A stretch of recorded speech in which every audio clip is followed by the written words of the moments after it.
Green চিকেনের জন্য আমি পুদিনা পাতা, ধনিয়া পাতা এখানে ধুয়ে নিয়েছি। এখানে নিয়ে নিয়েছি কাজু, আদা, কাঁচা লঙ্কা আর রসুন।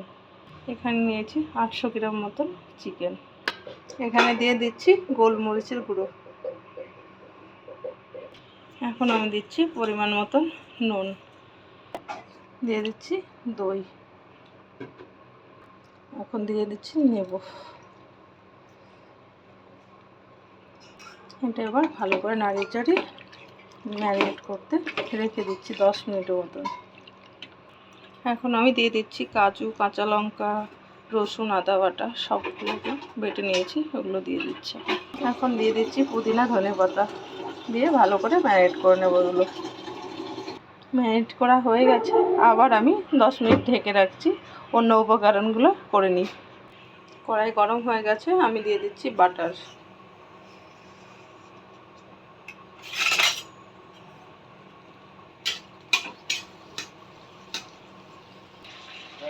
দিয়ে দিচ্ছি 1 স্পুন মতন ঘি, দিয়ে দিচ্ছি পেঁয়াজ। এগুলো দিয়ে নিয়েছি পেঁয়াজগুলো।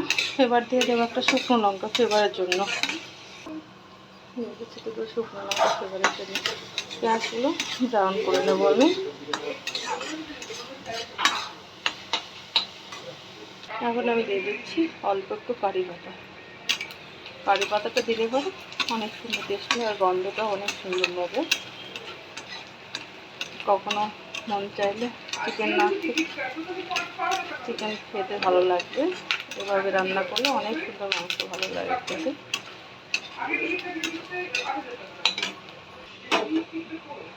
দেখেন আমার পেঁয়াজটা আমার ভাজা ভাজা হয়ে গেছে।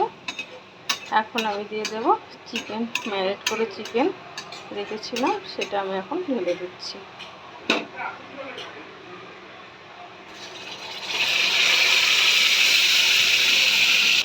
ভালো করে এবার মিক্স করে নিচ্ছি। কিছুক্ষণ আমি ঢেকে দেবো সিদ্ধ হওয়ার জন্য। 5 মিনিট এখন আমি ঢাকা দিয়ে রাখছি। এখন আমি ঢাকা দিয়ে দিচ্ছি। 5 মিনিট পর আমি চলে এসেছি, আবার আর একটু নাড়াচাড়া করে দিই, দিয়ে এখন আর ঢেকে দেবো না, খোলায়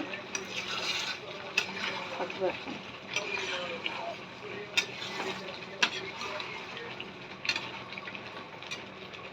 এখন আমি দিয়ে দিচ্ছি একটু চিকেন মশলা। অন্য কিছু মশলা পড়বে না, এটাই অনেক সুন্দর লাগে, তাও আমি একটু দিয়ে দিই চিকেন মশলা, গন্ধটা আর একটু সুন্দর আসবে বলে।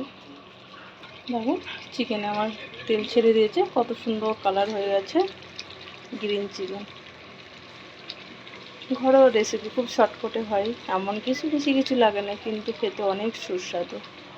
ঘরে একবার হতে অবশ্যই ট্রাই করে দেখবেন, অনেক সুন্দর লাগে খেতে।